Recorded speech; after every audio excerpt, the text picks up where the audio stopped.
After his wife's death, a man finds himself unable to reach his son, who is lost in silence. They live side by side but are separated by a pain they cannot share, until an unknown girl shows up with an unlikely proposal. "If I make your son laugh, will you give me a snack?" In the forgotten corners of South Boston, where grand Victorian houses had long since fallen into disrepair, 8-year-old Lily Thompson moved with quiet determination through the morning cold. Her small hands, red from the bitter Massachusetts winter, clutched a woven basket filled with carefully wrapped homemade candies, peanut brittle, fudge squares, and taffy twists crafted from ingredients begged from sympathetic neighbors or salvaged from nearly empty pantry shelves.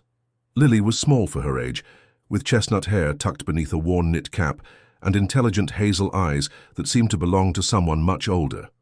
Those eyes had witnessed more hardship than any child should, yet they still held a spark of resilience that refused to be extinguished by circumstance. "Fresh candies, homemade treats," she called, her voice carrying down the street as commuters rushed past, most barely sparing her a glance. A businessman in a hurry brushed roughly against her, nearly knocking the basket from her grip. "Watch it, kid," he muttered without stopping. Lily steadied herself against a lamppost, carefully, rearranging the candies that had shifted. She couldn't afford to drop even one. Each sweet represented a quarter or 50 cents toward her grandmother's medicine, toward the electricity bill, toward surviving another day in their crumbling one-room apartment with its leaking roof and drafty windows. As the morning progressed, Lily managed to sell a few candies to kind-hearted souls, a teacher heading to the elementary school she should have been attending herself, a nurse coming off night shift, an elderly man who pressed an extra dollar into her palm with a sad smile. By noon she had earned just over $7. Not enough, but better than nothing. Lily knew she should be in school like other children her age, learning multiplication tables and practicing cursive. But life had dealt her different cards. Since her parents had abandoned them 3 years ago, leaving no note and taking what little savings they had, Lily had become the caretaker, the provider, the protector of the only person who had never left her, her grandmother Martha. Martha Thompson had once been a force of nature, a kindergarten teacher beloved by generations of South Boston children. Now at 73, rheumatoid arthritis had twisted her once nimble fingers, and a respiratory condition left her breathless after the slightest exertion. Social Security benefits barely covered the medications she needed, much less rent, and food, and so Lily had taken up the mantle of provider with a solemn determination that belied her years. The afternoon found Lily in a busier part of the city, where business people hurried between meetings and tourists wandered with cameras and shopping bags. Here, amid the upscale boutiques and coffee shops of Newbury Street, her chances of selling candies improved, though the suspicious glares from shop owners made her nervous. She'd been chased away more than once, warned not to bother the customers or loiter near the entrances. "Would you like to buy some homemade candy, ma'am?" Lily asked a woman exiting a hair salon, her blonde locks freshly styled. The woman paused, assessing the child with a mixture of pity and wariness. "Where are your parents, honey? Does someone know you're out here alone?" Lily had learned that honesty rarely served her in these situations. "My grandma is just around the corner at the pharmacy," she lied smoothly. "I'm helping her earn extra money for Christmas presents." This seemed to satisfy the woman, who selected a piece of peanut brittle and handed Lily $5. "Keep the change," she said, already turning away, candy forgotten in her designer purse. By 4 o'clock, with the winter sun already sinking toward the horizon, Lily had earned almost $20, enough to buy her grandmother's prescription, and perhaps a loaf of bread and some eggs. She headed toward home, cutting through alleyways and side streets she knew by heart, her small body tensed against the increasing cold. Their apartment was on the 3rd floor of a building that should have been condemned years ago. The elevator hadn't worked in living memory, so Lily climbed the stairs slowly, giving her grandmother as much time as possible to hear her approach and not be startled. Martha's heart wasn't strong, and surprises weren't good for her. "Grandma, I'm home," Lily called softly as she pushed open the door, its hinges creaking in protest. The apartment was a single large room with a curtained-off corner, that contained Martha's bed. A hot plate served as their kitchen, alongside a mini refrigerator that hummed loudly and sometimes leaked water onto the linoleum floor. A small table with two mismatched chairs stood near the room's only window, which offered a view of the brick wall of the adjacent building. Despite these limitations, Martha had done her best to make the space feel like a home, with faded family photos, a patchwork quilt draped over the threadbare sofa, and a collection of books stacked neatly on every available surface. Martha looked up from her chair by the window, where she sat wrapped in layers of sweaters, a book open on her lap. Her face, lined with years and pain, brightened at the sight of her granddaughter. "There's my girl," she said, her voice warm despite its weakness. "How was your day, sweetheart?" Lily set her basket down and hurried to kiss her grandmother's papery cheek. "Good. I sold almost all the candies. Look, Grandma." She proudly displayed the money, placing it in Martha's gnarled hands. Martha's eyes filled with tears as she counted the bills. "Oh, my clever girl, you shouldn't have to do this. A child should be playing, learning." "I am learning," Lily insisted, taking off her coat and hanging it on a nail by the door. "I'm learning. Math when I make change, and science when we make the candy, and people skills." She repeated a phrase she'd heard on a talk show during one of the rare times they had electricity to power the ancient television set in the corner. Martha laughed, a sound that inevitably dissolved into coughing. When she recovered, she patted the chair beside her. "Come sit and tell me about your adventures today. Then we'll figure out dinner." Lily knew there wasn't much to figure out. The cupboards contained only a package of rice, some canned beans, and a half-empty box of tea bags. But she sat beside her grandmother anyway, spinning elaborate tales about the people she'd met, the conversations she'd imagined, the lives she'd glimpsed. She described a woman with a tiny dog in a diamond collar, a man juggling oranges in the park, a street musician playing a violin so beautifully that people stopped to listen, tears in their eyes. Some of these stories were true. Others were embellished or entirely fabricated from Lily's vivid imagination. Either way, they transported both grandmother and child away from their cold apartment and empty cupboards, if only for a while. Later, after a meager dinner of rice and beans, Lily helped Martha into bed, tucking the blankets around her thin frame with practiced care. "I'll go to the pharmacy first thing tomorrow to get your medicine," Lily promised, smoothing a strand of white hair from her grandmother's forehead.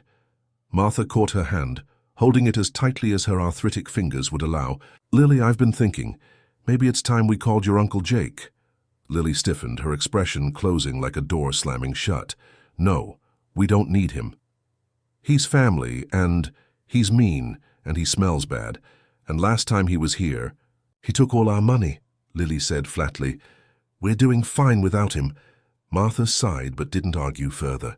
They both knew that fine was a generous assessment of their situation, but the alternative, asking for help from Martha's only living son, a man with a volatile temper and a drinking problem, seemed worse than their current struggles. "Get some sleep, Grandma," Lily said, kissing her grandmother's forehead.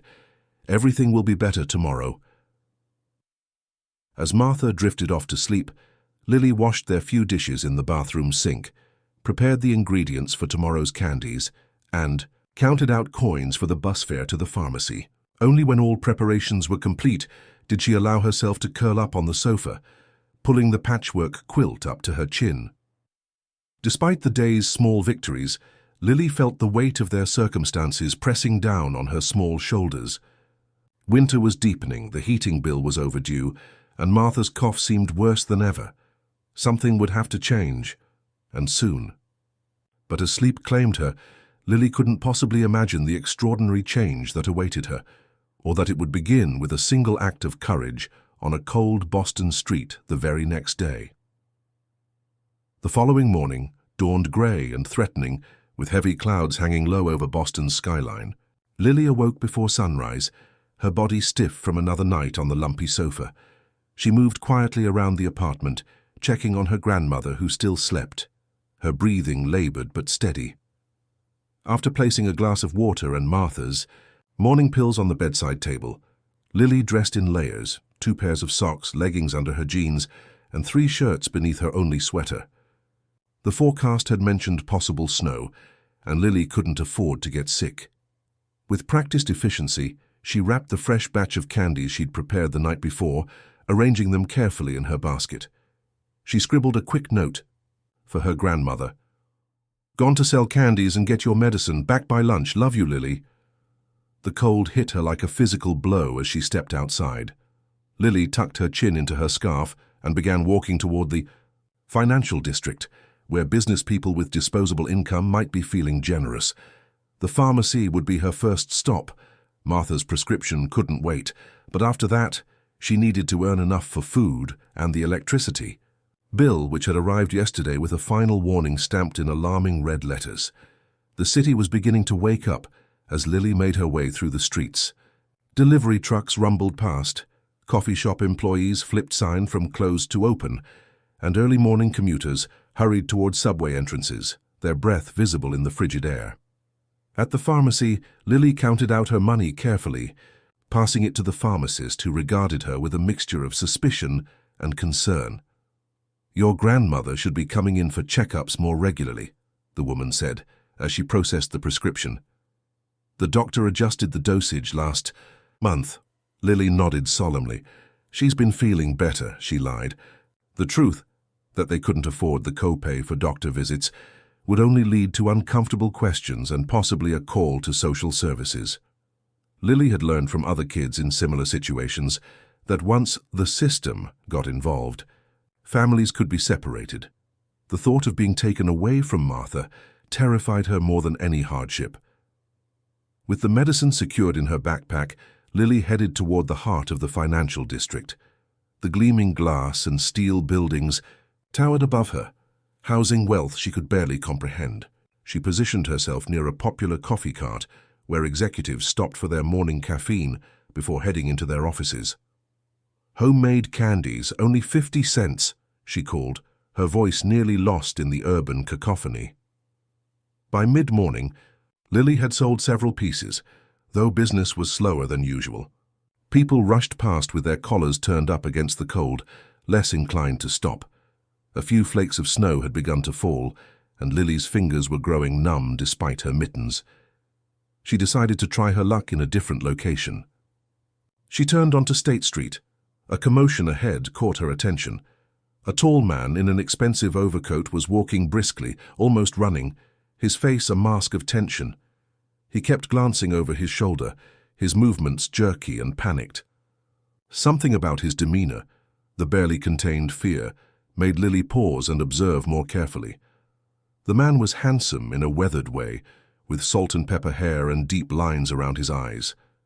He carried no briefcase or bag, and his tie was slightly askew, as if he'd been in a hurry when he dressed. As he passed under a streetlight, Lily noticed a small cut on his cheekbone, fresh enough that a droplet of blood still clung to the edge. Then she saw what the man was looking at. A black SUV with tinted windows was moving slowly through traffic, keeping pace with him. As Lily watched, the vehicle pulled to the curb about half a block behind the man, and 2 figures in dark clothing emerged. Lily had grown up in neighborhoods where danger was a constant companion. She recognized the predatory stance of the men, the deliberate way they moved to intercept their target without drawing attention. Without consciously deciding to act, she found herself moving forward, weaving through the pedestrians until she reached the man's side. "Mister," she called, tugging at his sleeve. "Mister, would you like to buy some candy?" The man looked down, startled to find a small girl addressing him. His eyes were a striking blue, rimmed with red, as if he hadn't slept. "What? No, I'm sorry, I'm in a hurry. Please, mister," Lily insisted, stepping directly into his path. She lowered her voice. "Those men in the black car are following you. They look dangerous." The man's expression shifted from annoyance to alarm. He glanced back, saw the men advancing, and paled visibly. "Jesus," he muttered, then looked back at Lily with new intensity. "How do you—" "I know places to hide," Lily interrupted, already taking his hand. "Places they won't find you. Come with me quickly." Something in her determined gaze must have convinced him, because the man allowed himself to be pulled along as Lily darted into a narrow alleyway between two office buildings. She moved with the confidence of someone navigating familiar territory, making quick turns and ducking through service entrances that most people would never notice. "Who are you?" the man gasped as they paused behind a dumpster, his breath coming in ragged bursts. "Why are you helping me?" "I'm Lily," she replied simply, "and you looked scared." The man stared at her for a long moment, then laughed, a short, incredulous sound. "Robert Harrison," he said, "but most people call me Rob." "They're still looking for you, Mr. Harrison," Lily said, peering around the corner. "We need to keep moving. Can you climb?" Without waiting for an answer, she led him to a fire escape ladder that descended to about 7 feet above the ground. With the agility of youth, Lily jumped, caught the bottom rung, and pulled herself up. From her new vantage point, she reached down. "Jump and grab my hand," she instructed. "I'm stronger than I look." Rob hesitated only briefly before complying. His height made the jump easier, and soon they were both ascending the fire escape, climbing to the roof of the 4-story building. From there, Lily guided him across to an adjacent rooftop, then down another fire escape into a different alley. For nearly 30 minutes, they navigated the labyrinthine back routes of Boston's financial district, gradually moving away from the sleek office buildings and into the more modest residential areas where Lily typically operated. Rob followed without question, though his expensive shoes were clearly not designed for this kind of urban hiking, and his breathing grew increasingly labored. "Not much further," Lily assured him as they slipped between two apartment buildings and emerged onto a quieter street lined with run-down tenements. They had just turned another corner when Lily spotted a familiar figure ahead, her Uncle Jake, his hulking frame unmistakable even from a distance. He was leaning against a lamppost, smoking a cigarette, his posture suggesting he was waiting for someone. "This way," Lily whispered urgently, pulling Rob into the shadow of a doorway. "That's my uncle. He's not a good person." Rob's eyes narrowed as he assessed the man. "Is he dangerous?" Lily nodded, her expression grim beyond her years. "He hurts my grandma sometimes. Takes our money. We have to go around." They backtracked and took a different route, adding another 10 minutes to their journey. By the time they reached Lily's building, Rob was visibly exhausted, his expensive coat smudged with dirt, his polished shoes scuffed beyond repair. "This is where you live?" he asked, looking up at the dilapidated structure with poorly concealed shock. "3rd floor," Lily confirmed, leading him inside and up the stairs. "The elevator doesn't work, hasn't for years." When they reached Lily's apartment, she unlocked the door with a key worn smooth from use. "Grandma, I'm home," she called softly, "and I've brought someone who needs help." Martha Thompson was awake and sitting in her chair by the window, a crocheted blanket over her knees despite the relative warmth of the apartment. She looked up in surprise as Lily entered with a disheveled man in a $1,000 overcoat. "Lily," Martha exclaimed, her voice catching on a cough. "What on earth—" "This is Mr. Harrison," Lily explained quickly. "Some bad men were chasing him, so I showed him how to hide." Rob stepped forward, extending his hand to Martha with impeccable manners that seemed at odds with his current appearance. "Robert Harrison, ma'am, I apologize for the intrusion. Your granddaughter may have saved my life today." Martha's expression shifted from alarm to bewilderment to cautious hospitality. "Well, Mr. Harrison, you'd better sit down and tell me what kind of trouble you're in that an 8-year-old girl had to come to your rescue." As Rob sank gratefully onto the threadbare sofa, Lily moved to the kitchenette area, filling a glass with water and bringing it to their unexpected guest. Then she removed her grandmother's medicine from her backpack, setting it on the table with quiet pride. "I got your prescription, Grandma," she said, "and I sold 6 candies before I met Mr. Harrison." Martha's eyes filled with tears as she looked between her remarkable granddaughter and the mysterious stranger who now sat in their humble home. "Thank you, sweetheart," she said softly. Then to Rob, "Now why don't you tell us your story, Mr. Harrison? It seems we have time, and I suspect it's quite a tale." Rob took a long drink of water, his hands still trembling slightly from the morning's events. When he set the glass down, his expression was a complex mixture of gratitude, confusion, and lingering fear. "It is indeed a tale, Mrs. Thompson," he said, his voice steadier now. "And it begins, I'm afraid, with enemies I never knew I had until this morning."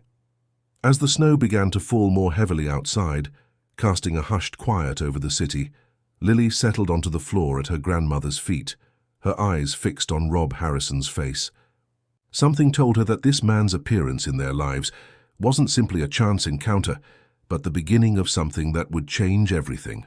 For better or worse remained to be seen. Robert Harrison sat with his hands clasped between, his knees staring at the worn floorboards as if gathering his thoughts. In the small apartment, his tall frame and expensive clothing seemed out of place, like a peacock in a sparrow's nest. Yet there was something defeated in his posture that aligned perfectly with the faded surroundings. "I should make a phone call first," he said, reaching into his pocket for his cell phone. "My security team needs to know where I am." "Security team?" Martha echoed, exchanging a glance with Lily. Rob nodded, looking somewhat embarrassed. "I run Harrison Enterprises. We're a technology investment firm based here in Boston." He didn't add what a quick internet search would reveal, that Harrison Enterprises managed a portfolio worth billions, or that Rob himself had been featured in Forbes magazine as one of America's most innovative business leaders. As Rob stepped into the corner to make his call, Martha leaned toward Lily. "Do you have any idea who you've brought home?" she whispered. Lily shook her head. "He was in trouble, that's all I knew." Martha squeezed her granddaughter's hand. "You have your mother's heart, child, always reaching out to others even when we have so little ourselves."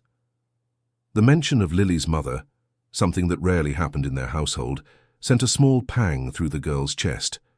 She had vague memories of a woman with a laugh like wind chimes and hands that smelled of vanilla extract, but the images were fading with each passing year. Rob returned, sliding his phone back into his pocket. "My head of security will be here within the hour," he said. "I've given him the address." He hesitated, then added, "I'd be happy to compensate you for your hospitality. And of course for Lily's quick thinking." Martha straightened in her chair, a flash of pride overriding her usual weariness. "We don't need payment for basic human decency, Mr. Harrison." "Please, call me Rob," he said, a genuine smile softening his features for the first time. "And I understand, but perhaps you'd at least allow me to have some food delivered. I've interrupted your day, and I suspect Lily missed her usual activities because of me." The diplomatic way he avoided directly mentioning Lily's candy selling made Martha nod in reluctant agreement. "That would be kind, thank you."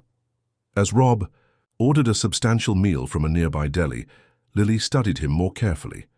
Now that the immediate danger had passed, she could see the deep exhaustion in his face, the grief that seemed permanently etched around his eyes and mouth. He was older than she'd initially thought, probably in his late 40s, and despite his obvious wealth, there was something profoundly sad about him. When he finished the call, Rob turned back to face them. "The food should arrive in 20 minutes, and now I suppose I owe you that explanation." He took a deep breath, ran a hand through his silver-streaked hair, and began.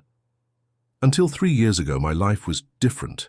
I had a family, my wife Elaine, and our daughter Sophie. Sophie was about Lily's age." His voice caught slightly on the name. "We lived in a house in Beacon Hill, traveled frequently, enjoyed all the privileges that come with financial success. I worked too much, of course. That's the American way, isn't it? Always assumed there would be time later for family vacations and school plays and quiet evenings at home." The wistfulness in his tone made it clear that later had never come. One night there was an accident on the Mass Pike, icy roads, a truck driver who'd been on the road too long. Elaine and Sophie were... He paused, swallowing hard. "I wasn't. And with them. I was working late, as usual." Martha reached out impulsively, placing her gnarled hand over Rob's. "I'm so sorry," she said simply. Rob nodded, accepting the gesture. "After that, I withdrew from pretty much everything except work. Sold the house. Couldn't bear to be there without them. Moved into a penthouse downtown. Stopped socializing. declined board positions, avoided charity events, just existed, worked, accumulated more wealth that I had no use for. He looked up, meeting Lily's solemn gaze. I tell you this not for sympathy, but so you understand what happened today. In my isolation, I failed to notice that certain elements within my company had become dissatisfied with my leadership. A faction led by my CFO, Philip Mercer, apparently decided that I was no longer fit to run the company I founded. Rob's expression hardened. This morning, I received an anonymous note warning me that Philip had arranged to have me detained, kidnapped, essentially, and held somewhere until I agreed to sign over control of the company. The plan was to make it look like I'd had some kind of breakdown, which wouldn't be hard to believe given my behavior over the past few years. That's terrible, Martha exclaimed, genuinely shocked. I was on my way to meet with my lawyer when I noticed I was being followed, Rob continued. I tried to lose them, but they were professionals. If Lily hadn't intervened... He trailed off, looking at the small girl with undisguised wonder. Well, I might be in a very different situation right now. Lily, who had been listening intently, spoke up. Why didn't you call the police? A reasonable question from an 8-year-old, Rob thought. With no proof and given Philip's connections in the department, he's a major donor to the police foundation. I wasn't sure they'd believe me. Or worse, they might contact him directly. I needed to reach my lawyer first, establish a record of my concerns. A knock at the door interrupted them. Rob tensed visibly, but Lily jumped up. It's probably just the food, she said, moving to peek through the peephole. Satisfied, she opened the door to accept several large bags from a delivery person who seemed surprised to find a child receiving the order. The meal Rob had arranged was a feast by the Thompson standards: sandwiches, soups, salads, and even a selection of desserts. As they ate, the conversation shifted to lighter topics. Rob asked Lily about her candy making, expressing genuine interest in her process and pricing strategy. He discussed books with Martha, discovering they shared a love for classic literature. For a brief time, the stark differences in their circumstances seemed to fade, leaving just 3 people sharing a meal and conversation. After they'd eaten, Rob's phone buzzed with a text message. My security team is outside, he said, standing and straightening his rumpled coat. I should go. An awkward moment followed as he prepared to leave the small apartment and return to his world of wealth and corporate intrigue. Lily and Martha stood as well, the grandmother leaning heavily on her cane. Thank you again, Rob said formally. I'm in your debt. Will you be safe now? Lily asked, concern evident in her young voice. Rob nodded. My head of security is former military. He'll ensure I reach my lawyer, and that appropriate measures are taken regarding Philip and his associates. He reached into his pocket and withdrew a business card, handing it to Martha. Please, if there's ever anything you need, anything at all, call this number. It's my private line. Martha accepted the card with a gracious nod, but made no promises to use it. Pride was sometimes all a person had left, and hers had sustained her through circumstances that would have broken many others. Rob hesitated at the door, looking back at the unlikely pair, the dignified elderly woman, with her twisted hands and upright posture, and the small girl with eyes too wise for her years. Something in him rebelled at the thought of walking away, of returning to his empty penthouse, while they continued to struggle in this cold apartment with its leaking ceiling and sparse furnishings. May I come back? He asked suddenly. To check on you both. Perhaps tomorrow. Martha seemed taken aback by the request. That's hardly necessary, Mr. Harrison. Rob, he corrected gently. And perhaps not necessary, but I'd like to, if that's acceptable. After a moment's consideration, Martha nodded. You'd be welcome, of course. Rob's smile was genuine as he departed, closing the door softly behind him. Lily moved to the window, watching as a tall man in a dark suit met Rob at the building's entrance. They spoke briefly, then walked to a waiting car, not the black SUV from earlier, but a sleek, silver sedan with tinted windows. As the vehicle pulled away, Lily felt a curious mixture of relief and loss. Do you think he'll really come back, Grandma? She asked, still gazing out the window. Martha sighed. easing herself back into her chair. People like that. They live in a different world, sweetheart. He means well, I'm sure, but once he's back in his normal life, he'll forget about us. Lily turned from the window, her expression unusually stubborn. I don't think so. He was sad, really sad, and lonely, I could tell. Perhaps, Martha conceded. We'll see. But Rob Harrison did return the next day, arriving promptly at 4 p.m. with bags of groceries and a small suitcase. He'd changed into more casual clothing, well-fitted jeans and a cashmere sweater that probably cost more than a month's rent on the Thompsons' apartment. But his demeanor was anything but casual. He moved with purpose, unpacking food into their nearly empty refrigerator, producing a brand new space heater from one of his bags, and finally opening the suitcase to reveal an assortment of medications. I took the liberty of speaking with her doctor friend, he explained as he arranged pill bottles on the counter. These should help with your arthritis, Mrs. Thompson, and this one is for respiratory function. Martha stared at the collection, her expression wavering between gratitude and discomfort. This is too much, Mr. Rob. We can't possibly accept all this. You can, Rob said firmly, and you will. Consider it partial payment for saving me from a highly unpleasant kidnapping experience. His light tone made Lily giggle, breaking the tension. Martha relented, allowing Rob to explain the medication schedule the doctor had recommended. As Lily helped put away the groceries, more food than they'd had at once in years, she couldn't help but notice how different Rob seemed from the panicked man they'd met yesterday. He moved with confidence now, his voice steady, his eyes clear, yet that underlying sadness remained, visible in quiet moments when he thought no one was watching. Later, as Rob prepared to leave, he knelt to Lily's level. I have a proposition for you, he said seriously. How would you feel about going back to school? Lily blinked in surprise. I need to sell candies to help Grandma. What if I helped your grandmother while you're at school? Rob suggested. I could come by each day to check on her, make sure she has everything she needs. Martha began to protest, but Rob held up a hand. Please, let me finish.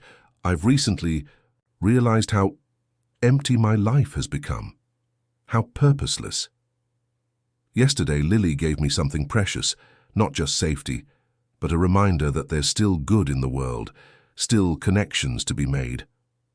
Allow me to do this, not just for you, but for myself as well. The sincerity in his voice was impossible to doubt. After a long moment, Martha nodded slowly. Lily's education is more important than anything, if you're truly willing to help make that possible. I am, Rob confirmed. And I've taken the liberty of making inquiries at Boston Academy. It's an excellent private school not far from here. They have a scholarship program, and I've arranged an interview for Lily next week. Lily's eyes widened. A private school? But those are for rich kids. Rob smiled, a genuine warmth reaching his eyes for the first time. They're for bright, promising children who deserve a good education. Children exactly like you, Lily Thompson. As Rob departed that evening, promising to return the following day, Lily and Martha sat in their newly warmed apartment, surrounded by full cupboards and effective medicine, trying to process the sudden change in their circumstances. Do you think we can trust him, Grandma? Lily asked, helping Martha take her evening pills. Martha considered the question carefully. I think he's a good man who's been through something terrible. And perhaps helping us helps him in some way. She looked at her granddaughter with a mixture of pride and concern. But we must be careful, Lily. Independence is precious. We can't become completely dependent on Mr. Harrison's charity. Lily nodded solemnly, understanding the complexity of their situation. Yet as she prepared for bed that night, she couldn't help but feel a flutter of excitement at the prospect of returning to school. Real school, with classrooms and textbooks and other children. For the first time in years, she allowed herself to imagine a future beyond mere survival, a future with possibilities she had long since stopped dreaming about. The Boston Academy stood like a fortress of opportunity, its red brick buildings and ivy-covered walls projecting an aura of tradition and excellence that made Lily's stomach twist with nervousness.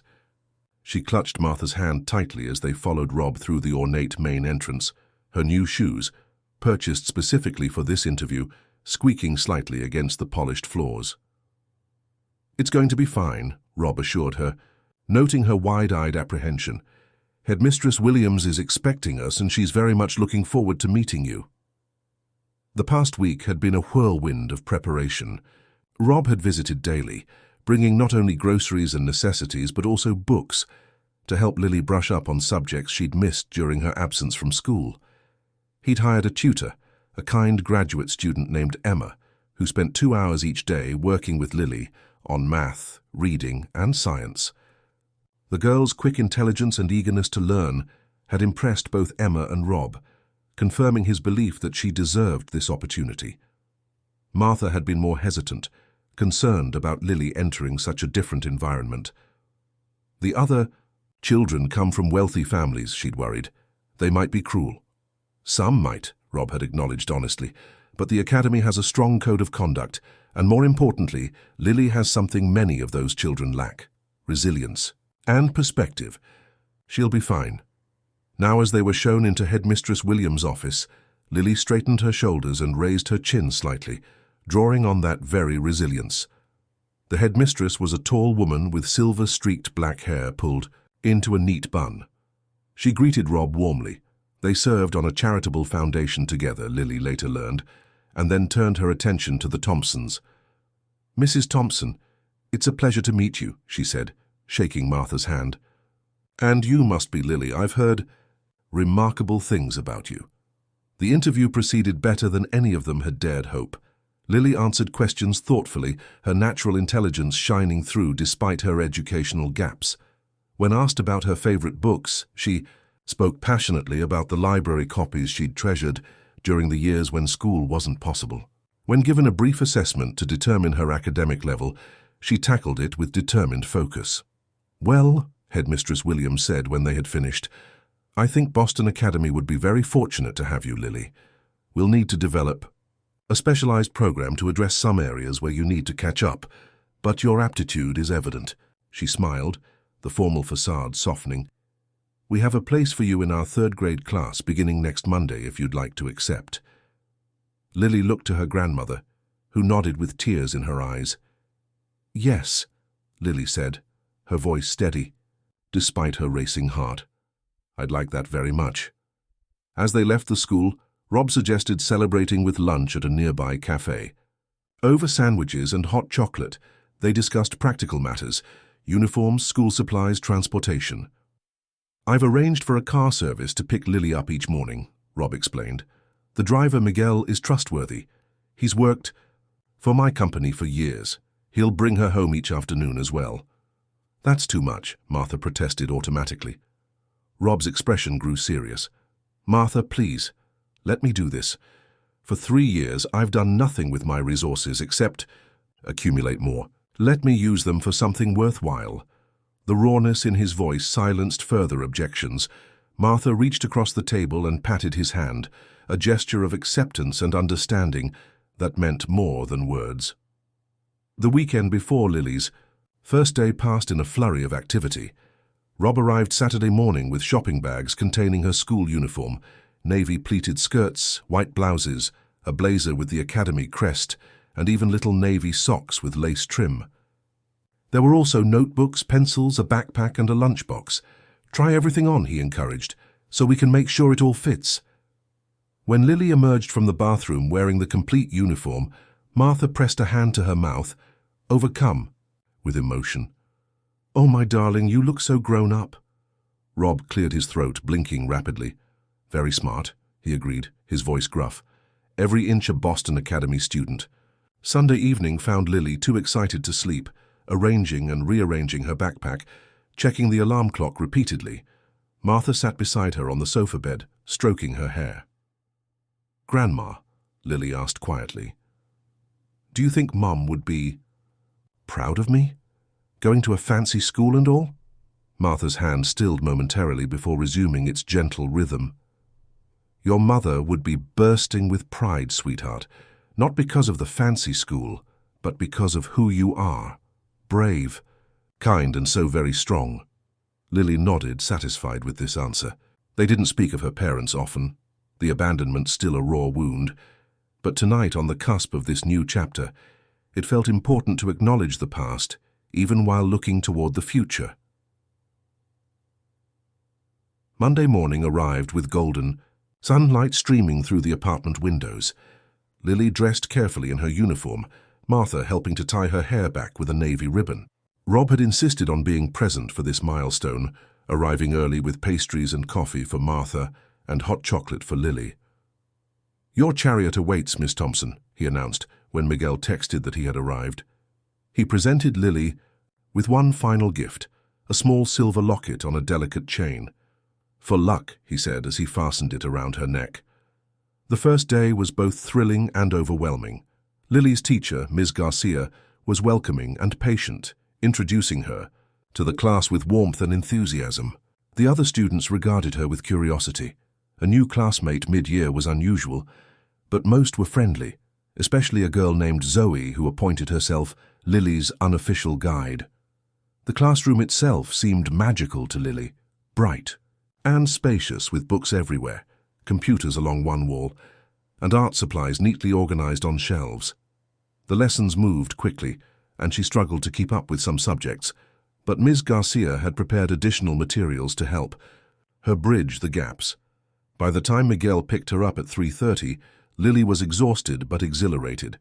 She bubbled with stories all the way home, about the science lab where they'd examined pond water under microscopes, the music room with its rows of instruments, the cafeteria where she'd sat with Zoe and two other girls. Martha listened attentively, joy and pride evident in her face despite her growing fatigue. Rob had visited while Lily was at school, bringing lunch and keeping Martha company, but the excitement of the day had drained her limited energy. As the weeks passed, a new routine established itself.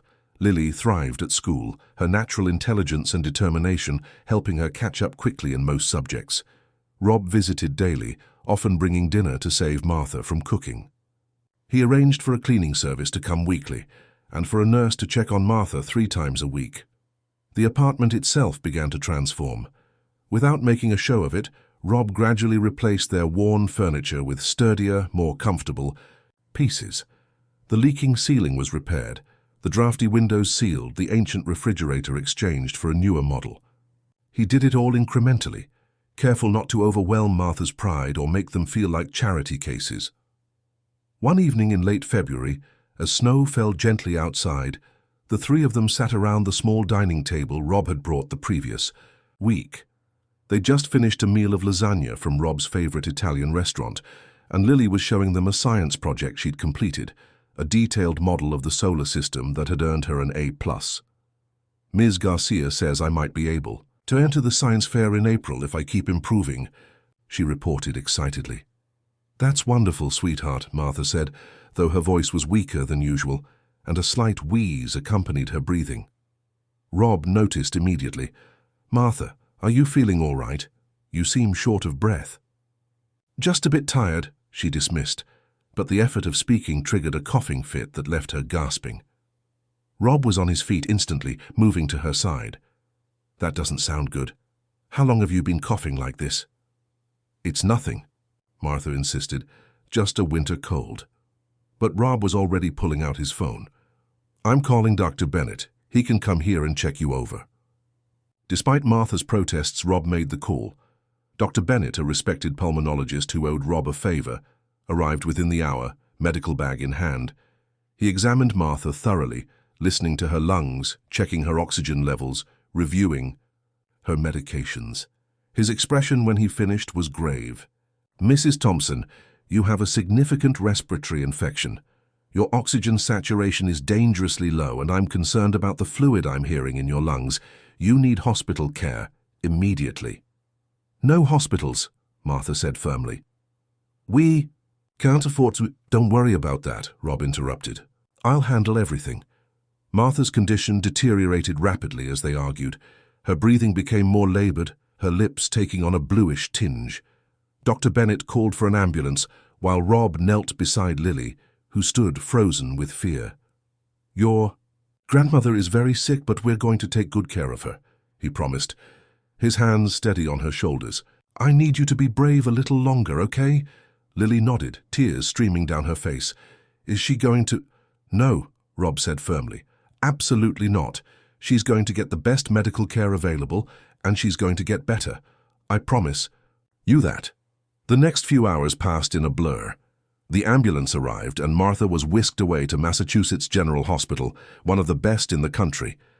Rob arranged for a neighbor to stay with Lily while he followed the ambulance, promising to call as soon as he had news. Lily sat by the phone, unable to sleep, clutching the silver locket Rob had given her. The neighbor, Mrs. Perez, from downstairs, made her tea and tried to distract her with television, but Lily remained vigilant, waiting. Finally, just after midnight, the phone rang. Rob's voice was tired but reassuring. "She's stable," he told Lily. "They've started her on powerful antibiotics and oxygen. The doctor says she responded well to the initial treatment." "Can I see her?" Lily asked, relief and anxiety battling in her chest. "Tomorrow after school," Rob promised. "She needs to rest tonight and you need sleep too. I'll stay here at the hospital, and Miguel will pick you up tomorrow as usual. Try to focus on school, and I'll take you straight to see her afterward." Lily managed a few hours of restless sleep, then went through her school day in a haze of worry. Her teachers had been informed of the situation and were understanding, but the hours dragged endlessly until Miguel finally arrived to take her to the hospital. The hospital room was private and surprisingly comfortable, with a window overlooking the Charles River. Martha lay propped up against pillows, an oxygen tube in her nose and IV lines in her arm, but her eyes brightened when Lily entered. "There's my girl," she said, her voice weak but clear. "Come give your old grandma a hug." Lily approached cautiously, mindful of the tubes and wires, but Martha opened her arms, and Lily carefully embraced her. "You scared me," Lily whispered. "I know, sweetheart, I'm sorry." Martha stroked Lily's hair. "But I'm getting better already." Rob, who had clearly not left the hospital since the night before, stood by the window giving them a moment together. He looked exhausted, his clothes rumpled, stubble darkening his jaw, but there was relief in his eyes as he watched their reunion. A doctor entered, not Dr. Bennett, but a hospital specialist, who introduced herself as Dr. Chen. She reviewed Martha's chart and nodded approvingly. "Your grandmother is responding well to treatment," she told Lily. "The pneumonia is severe, but we caught it in time. She'll need to stay here for at least a week, possibly longer, and then recover at home for several more weeks." The mention of home brought a new worry to Lily's mind. Who would take care of her while Martha was in the hospital? Where would she stay? As if reading her thoughts, Rob stepped forward. "Lily will stay with me while Martha recovers," he said. "I have plenty of room and it would be my honor to help." Dr. Chen nodded, satisfied with this arrangement, but Lily looked uncertain. She'd never been separated from her grandmother for more than a school day. The thought of staying in a stranger's home, even if that stranger was Rob, who had become a familiar presence in their lives, was daunting. Martha seemed to share her concern. "Are you sure, Rob? Caring for a child is a big responsibility." "I'm certain," Rob replied, his tone leaving no room for argument. "My penthouse has a guest suite that Lily can make her own. It's close to the hospital, so she can visit you every day, and not far from the academy, so her routine won't be disrupted." He knelt beside Lily, meeting her eyes. "What do you say, Lily? Will you be my house guest for a while? Just until your grandmother is back on her feet?" Lily looked from Rob to Martha, seeking guidance. Martha nodded encouragingly, though Lily could see the worry behind her smile. After a moment's hesitation, Lily nodded. "Okay," she agreed quietly, "but I want to visit Grandma every day." "Absolutely," Rob promised. "Every single day." As they left the hospital that evening, Lily holding tightly to Rob's hand, neither could have anticipated how this temporary arrangement would evolve or the challenges they would face in the weeks ahead. They were simply two people bound by circumstance and growing affection, navigating a difficult situation one day at a time. Rob Harrison's penthouse occupied the top 2 floors of a gleaming high-rise overlooking Boston Harbor, floor to ceiling, Windows showcased panoramic views of the city skyline and the water beyond, while sleek furnishings in muted greys and blues spoke of refined taste and considerable wealth. It was beautiful, immaculate and utterly impersonal, more like a luxury hotel suite than a home. "This is where you live?" Lily asked, eyes wide as she stepped out of the private elevator directly into the main living area. Rob set her small suitcase down by the sofa. "It's where I stay," he corrected gently. "I'm not sure I've really lived anywhere since—" He trailed off, then forced a smile. "Let me show you your room." The guest suite was larger than the entire Thompson apartment, with a queen-sized bed, an ensuite bathroom featuring a tub big enough to swim in, and its own sitting area complete with a television and bookshelves. Like the rest of the penthouse, it was perfectly appointed but lacked warmth. All designer fabrics and artwork that had clearly been selected to match the decor, rather than for any personal significance. "Is it okay?" Rob asked, suddenly anxious. As he watched Lily take it all in, Lily nodded slowly. "It's very nice, thank you." Her small voice echoed slightly in the large space. An awkward silence fell between them. For all the time Rob had spent at the Thompsons' apartment over the past weeks, this was different. There he had been a visitor in their world. Here Lily was adrift in his, and neither quite knew how to navigate this new dynamic. "Are you hungry?" Rob finally asked. "I can order something in, or there's a housekeeper who comes daily, Nancy. She could prepare something tomorrow. I'm afraid I don't cook much myself." "I'm not very hungry," Lily admitted. "Maybe just some milk." "Milk? Of course." Rob seemed relieved to have a simple task. "Let's see what we've got in the kitchen." The kitchen, predictably, was a marvel of stainless steel and marble, but the refrigerator contained little beyond bottles of water, a carton of eggs, and some wilting vegetables. Rob located a quart of milk that was, thankfully, still fresh. "We'll go shopping tomorrow," he promised as he poured Lily a glass. "Stock up on proper food, whatever you like." Lily sipped her milk quietly, perched on a bar stool at the kitchen island. Her eyes kept drifting to the windows and the twinkling city, lights beyond, so different from the view of the adjacent building's brick wall she was accustomed to. "It's very high up," she observed. "Do you ever get scared?" Rob considered the question seriously. Not of the height, no, but sometimes of the emptiness. The admission surprised him. It wasn't something he'd acknowledged even to himself before. Lily nodded as if this made perfect sense. "Our apartment is small, but it never feels empty when Grandma's there." "No, I imagine it wouldn't," Rob agreed softly. He glanced at his watch. "It's getting late.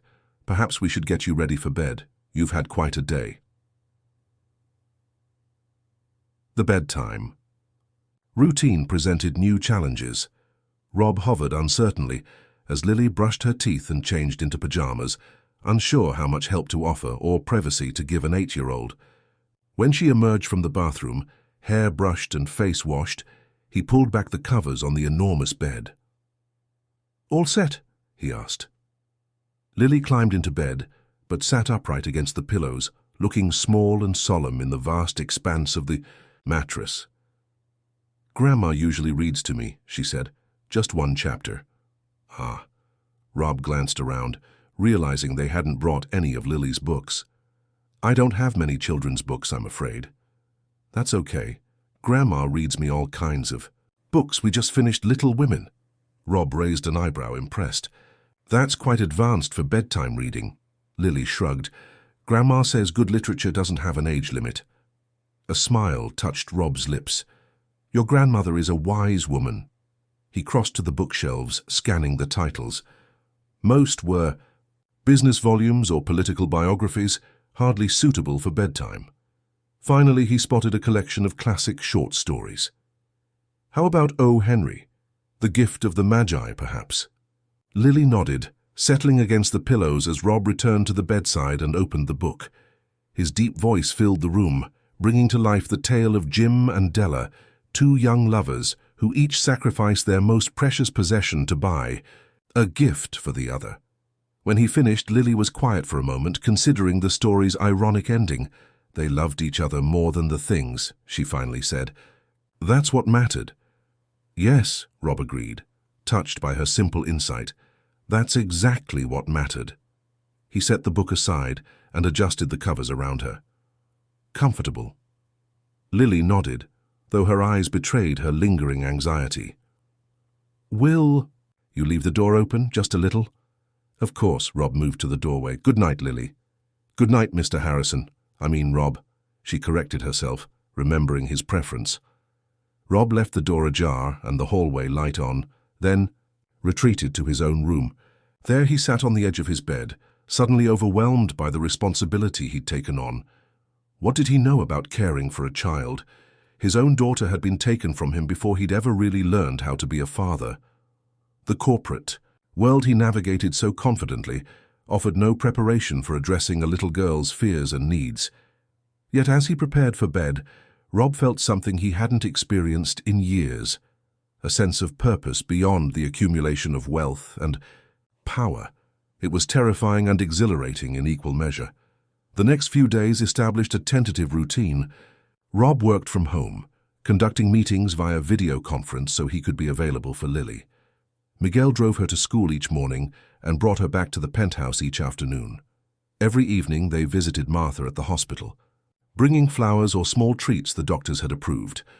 Martha was making steady progress, but the pneumonia had severely taxed her already fragile system. Dr. Chen explained that the recovery would be measured in weeks, not days, and that even after leaving the hospital, Martha would need considerable care and rest. She'll need oxygen at home for a while, the doctor told Rob privately during one visit, while Lily sat with her grandmother. And probably home nursing visits. Her lungs were compromised even before this infection. Rob nodded, making mental notes. Whatever she needs, doctor. Money is no object. Dr. Chen gave him an appraising look. Mr. Harrison, may I speak frankly? Mrs. Thompson's condition is chronic and progressive. Even with the best care, her health is likely to continue declining. Have you considered what that means for Lily long term? The question caught Rob off guard. We haven't discussed anything permanent. I'm just helping out temporarily. Of course, Dr. Chen replied neutrally. I only mention it because the child seems very attached to you, and these situations can become complicated emotionally. The doctor's words stayed with Rob as they left the hospital that evening. In the car, he glanced at Lily, who was unusually quiet, staring out the window at the passing streets. Everything okay? He asked gently. Lily turned to him, her young face serious. Is Grandma going to get better? Rob chose his words carefully. She's definitely improving, but the doctor says she'll need lots of rest and care even after she comes home. I can take care of her, Lily said immediately. I did before. I know you did, and you were amazing, Rob assured her. But this time we'll make sure she has professional help too, nurses who know exactly what she needs. Lily processed this information silently for a moment. Will I go back home when she does? The question hung in the air between them. Rob realized he hadn't thought that far ahead, or perhaps had deliberately avoided doing so. The past week with Lily in his home had breathed life into spaces that had been silent for too long. The thought of returning to his solitary existence made his chest tighten uncomfortably. Let's see what the doctors say, he answered finally. What matters most is that your grandmother gets the care she needs, and that you're both safe and well. Lily seemed satisfied with this response, though Rob suspected she, like him, was avoiding the harder questions that lay ahead. As they entered the second week of their arrangement, Rob noticed subtle changes in his home. Lily's textbooks and school projects had migrated to the dining table. Colorful magnets now held her artwork on the refrigerator door. The guest room had acquired personal touches, a stuffed bear Rob had purchased during a shopping trip, collection of seashells Lily had gathered during a weekend walk along the harbor, photographs of Martha that Rob had printed and framed. Most significantly, the penthouse no longer felt empty. Even when Lily was at school, evidence of her presence remained. A child's novel left open on the sofa, a half-finished glass of chocolate milk, the faint scent of the strawberry shampoo she preferred. Rob found himself looking forward to the sound of the elevator announcing her return each afternoon, to her detailed accounts of school activities, and the questions she posed about everything from cloud formations to historical events. One evening, as they prepared for their daily hospital visit. The penthouse phone rang, an unusual occurrence as most people contacted Rob on his cell. He answered to find Jake Thompson on the line, his voice slurred and combative. "I know you've got my niece," Jake said without preamble. "Who the hell do you think you are, taking a kid that ain't yours?" Rob's grip tightened on the receiver. "Mr. Thompson, Lily is staying with me temporarily while your mother recovers in the hospital. An arrangement Martha fully approved." "Yeah? Well, I didn't approve it. She's my blood, not yours. I'm coming to get her." A cold fear gripped Rob's heart. That wouldn't be advisable. Martha has designated me as Lily's temporary guardian while she's hospitalized. Any attempt to interfere would be met with legal consequences. This was a bluff. No formal guardianship had been established, but Rob's authoritative tone seemed to give Jake pause. "You think you're something special with your fancy apartment and your money," Jake spat. "But you can't buy family. Mister, that kid belongs with her own kind." "Lily belongs somewhere safe," Rob replied evenly, though anger simmered beneath his controlled exterior. "Now, if you'd like to visit your mother in the hospital, I'm happy to provide you with her room number. Otherwise, I suggest you reconsider your approach to this situation." Jake unleashed a string of profanities before hanging up abruptly. Rob set the phone down, his hand trembling slightly. He turned to find Lily standing in the hallway, her face pale. "Was that Uncle Jake?" she asked, though she clearly knew the answer. Rob crossed to her, kneeling to meet her eyes. "Yes, it was. He was asking about you and your grandmother." "He? Sounds angry," Lily observed quietly. "He gets scary when he's angry." "You don't need to worry about him," Rob assured her, projecting a confidence he didn't entirely feel. "I won't let him bother you or your grandmother." Lily's eyes searched his face. "Promise?" "I promise." Rob squeezed her shoulders gently. "Now, let's go see your grandmother, shall we? I think she's expecting us." At the hospital, Rob shared the details of Jake's call with Martha, while Lily was distracted by a book in the hospital's small family lounge. "He's always been troubled," Martha sighed, her voice still weak despite days of treatment. "Even as a boy, his father, my late husband, was a hard man. Too hard on Jake. And then the drinking started in high school." She shook her head sadly. "I've tried to help him over the years, but he doesn't want to be helped." "Has he ever been violent?" Rob asked, keeping his voice low. Martha hesitated. "Not exactly. He yells, breaks things sometimes, threatens, but he's never actually struck me or Lily." She twisted the sheet between her fingers. "Still, he frightens her, and he's unpredictable when he's been drinking." "Martha, I think we should consider a temporary restraining order," Rob suggested, "just as a precaution." Martha's expression reflected decades of complicated emotions: love for her son despite his flaws, guilt over his troubled nature, fear for her granddaughter's safety. "Perhaps you're right," she conceded finally. "Lily's protection must come first." They were interrupted by Lily's return, her arms filled with vending machine snacks Rob had given her money to purchase. The adults shifted to lighter topics, but Rob's mind was already formulating plans to ensure Lily's security.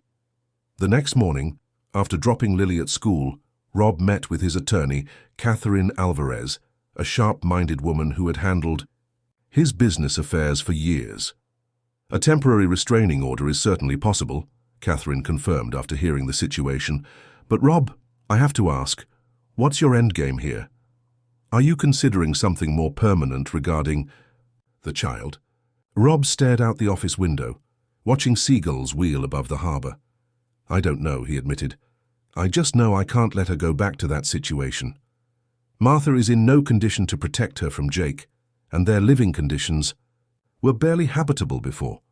Now with Martha's increased medical needs—" Catherine leaned forward, her expression serious. "If you're considering guardianship or anything beyond that, we should be strategic. Start documenting everything. Jake's behavior, Martha's medical situation, your involvement in Lily's life. Courts favor blood relatives, but they prioritize the child's welfare above all." Rob nodded, the enormity of what he was contemplating settling over him. "Do what's necessary for the restraining order. I'll discuss the rest with Martha when she's stronger." That afternoon, when Lily returned from school, Rob had arranged an additional security measure. A doorman specifically assigned to their floor with strict instructions regarding approved visitors. He didn't mention these precautions to Lily, not wanting to heighten her anxiety, but the knowledge that Jake knew where they lived had left him deeply unsettled. As they prepared dinner together, a new routine involving simple recipes Rob was learning alongside Lily, the girl suddenly asked, "If Grandma has to stay in the hospital a long time, will I have to go live with Uncle Jake?" Rob nearly dropped the spoon he was holding. "Absolutely not. Why would you think that?" Lily shrugged, carefully stirring the pasta sauce as he'd shown her. "He's family. Grown-ups always say family should stay together." Rob set down his knife and turned to face her fully. "Lily, listen to me. You will never have to live with your uncle if you don't want to. Not ever. I promise you that." "But where will I go if Grandma can't take care of me?" The question was asked with the direct simplicity of a child, but it cut straight to the heart of the matter they'd all been avoiding. Rob took a deep breath. "You could stay with me," he offered, trying to sound casual, though his heart raced. "If you wanted to, that is. This place is certainly big enough for both of us." Lily considered this possibility, her small face serious. "Would Grandma come too when she's better?" "Of course," Rob replied without hesitation. "There's another guest suite just down the hall that would be perfect for her." Lily nodded, seemingly satisfied with this solution. "I think she'd like the view," she said practically, returning her attention to the sauce. "And the bathtub with all the jets." Rob smiled, relieved by her matter-of-fact acceptance of the idea. Yet as they continued preparing the meal, he wondered if he'd just made an offer he had no right to make, one that would alter the course of all their lives if accepted. Later that night, after Lily was asleep, Rob sat in his home office reviewing the temporary restraining order Catherine had drafted. It would prevent Jake from approaching Lily, Martha, or the penthouse, providing legal recourse if he attempted to contact them again. As he signed the document, Rob was struck by the protective instinct that had awakened in him since Lily had entered his life. It reminded him of how he'd felt when Sophie was born, that fierce, primal determination to shield her from all harm. He had failed Sophie and Elaine in the most fundamental way, not being there when they needed him most. He wouldn't fail Lily. The phone on his desk rang softly. At this hour, it could only be the hospital. Rob's hand shook slightly as he answered, bracing himself for bad news about Martha. "Mr. Harrison?" The night nurse's voice was calm. "Mrs. Thompson asked me to call you. She's had a visitor, her son, and she's quite upset. She's asking if you could come." Rob was already reaching for his keys. "Is she all right? Is he still there?" "She's stable but agitated. Security escorted her son out about 20 minutes ago when he became disruptive. He appeared to be intoxicated." "I'll be there in 15 minutes, Rob promised. "Please stay with her until I arrive." As he drove through the nearly empty streets, Rob's mind raced. Jake's appearance at the hospital confirmed his worst fears. The man was escalating, becoming more unpredictable. The restraining order couldn't come soon enough. In the hospital room, he found Martha pale but composed, the night nurse hovering attentively nearby. "I'm so sorry to call so late," Martha apologized as Rob entered. "But after Jake left, I couldn't stop thinking about Lily. I needed to know she was safe." "She's fine," Rob assured her, taking the chair beside her bed. "Sound asleep with the building's security on alert." "What happened, Martha? What did Jake want?" Martha closed her eyes briefly, gathering strength. "Money, initially. When I told him I didn't have any, he started ranting about you, how you've taken over our lives, how Lily belongs with family." Her voice broke slightly. "He threatened to take her, Rob. Said he knew where your place was, that he could just go get her." Rob took her hand gently. "He won't get near her, Martha, I promise you that. I've already started the process for a restraining order." Martha nodded gratefully, then fixed him with a searching gaze. "What are we going to do, Rob? Even when I leave here, I won't be able to care for Lily properly. Not for some time, if ever. And I can't bear the thought of her ending up with Jake." The question hung between them, loaded with implications. Rob chose his next words with careful deliberation. "Martha, if you're willing, I'd like to offer a more permanent arrangement for both of you to come live with me, not as guests, but as—" He hesitated, then finished simply, "as family."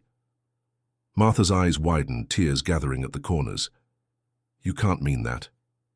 We've known each other barely 2 months." "Sometimes 2 months is enough," Rob replied quietly. "Sometimes a single moment is enough. When Lily came to my rescue that day, something changed in me, something I thought had died with Elaine and Sophie. I can't explain it rationally, but I know with absolute certainty that I want to protect her, to give her every opportunity, to see her grow up safe and happy." A tear slipped down Martha's cheek. "And an old woman with failing health? What do you gain by taking me on as well?" Rob squeezed her hand. "Wisdom, perspective, the knowledge that Lily has the connection to her past that every child deserves." He smiled gently. "And frankly, Martha, I've grown rather fond of you too. No." Martha gave a watery chuckle. "Oh, Rob, you're either the most generous man I've ever met or the most foolish."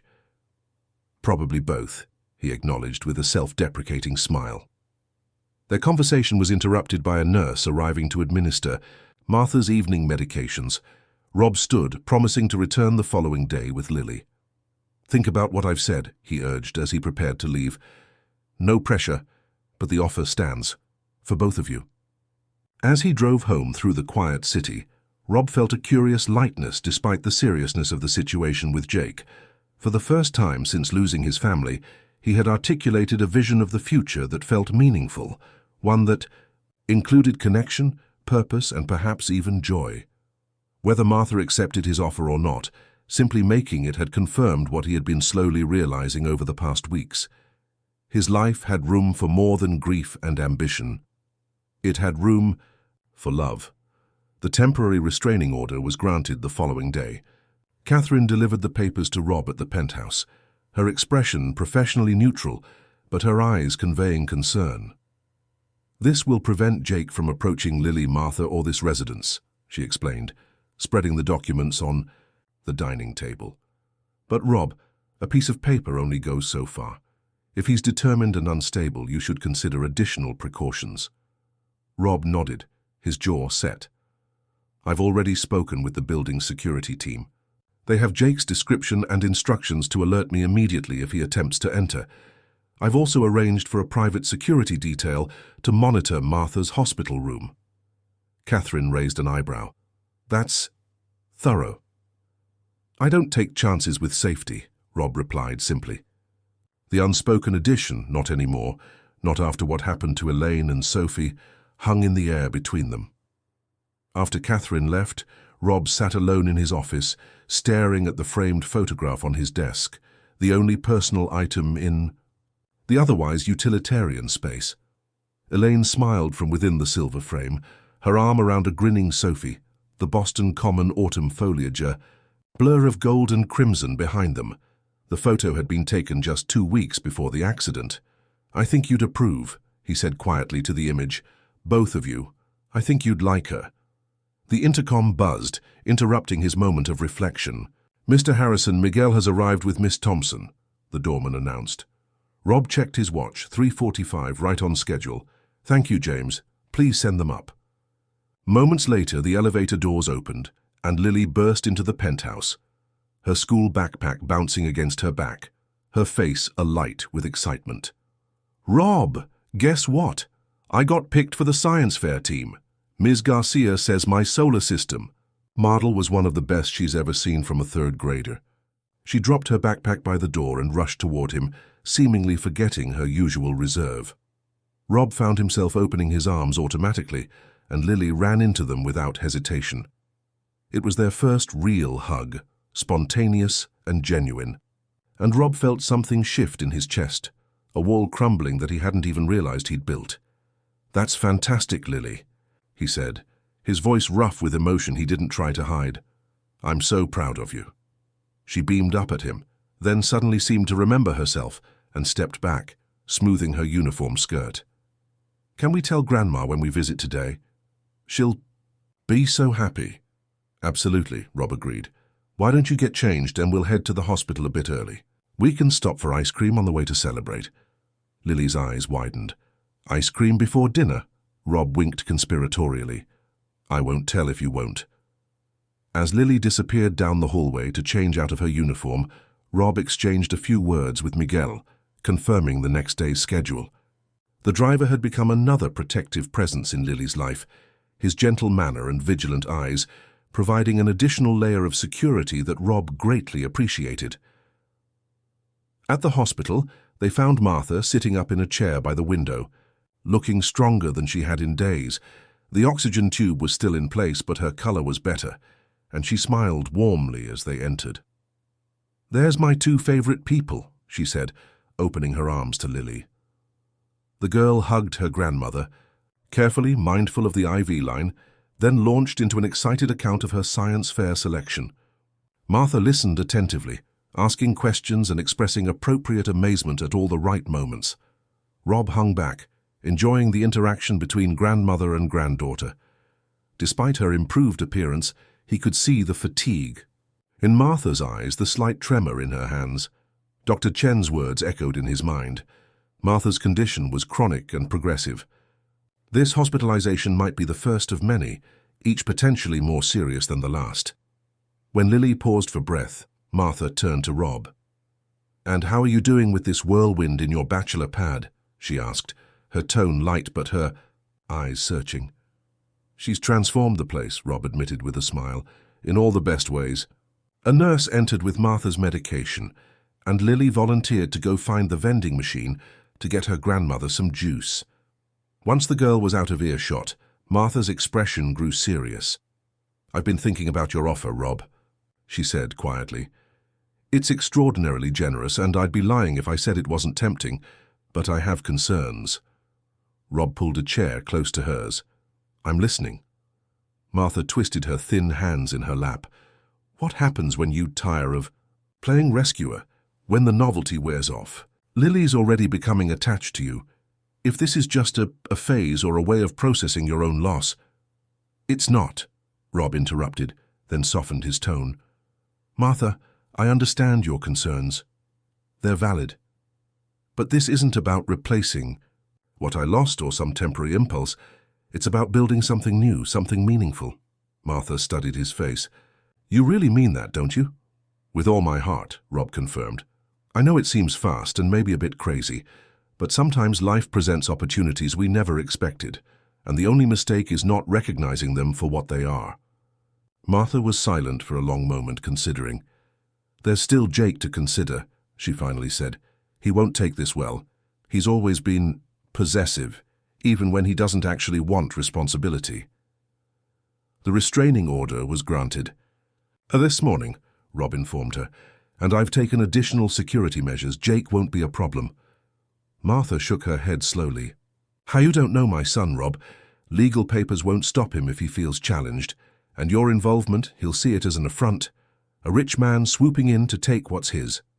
Before Rob could respond, Lily returned, clutching a bottle of apple juice and chattering about a therapy dog she'd encountered in the hallway. The adults shelved their serious conversation, focusing instead on Lily's excitement about the science fair and her school projects. As visiting hours came to an end, Dr. Chen appeared with positive news. Martha was making excellent progress and might be discharged within a week, though she would need home oxygen and regular nursing visits for some time afterward. "That's wonderful news, Grandma," Lily exclaimed, hugging Martha again. "Indeed it is," Rob agreed, though his mind was already calculating the implications. Martha's return home would necessitate decisions about their living arrangements. The offer he'd made still stood, but he wouldn't pressure her. The choice had to be hers. As they prepared to leave, Martha caught Rob's hand. "We'll continue our discussion tomorrow," she said meaningfully. "I'm still considering." Rob nodded. "Take all the time you need." In the elevator descending from Martha's floor, Lily looked up at Rob. "What were you and Grandma discussing? When I went to get juice?" Rob shouldn't have been surprised by her perceptiveness. "We were talking about what happens when she's discharged from the hospital, where you both will live." Lily absorbed this with a solemn nod. Will we go back to our apartment? Rob chose his words carefully. That's one possibility. Another is that you both could come live with me permanently, but it's a big decision and your grandmother needs to think about it.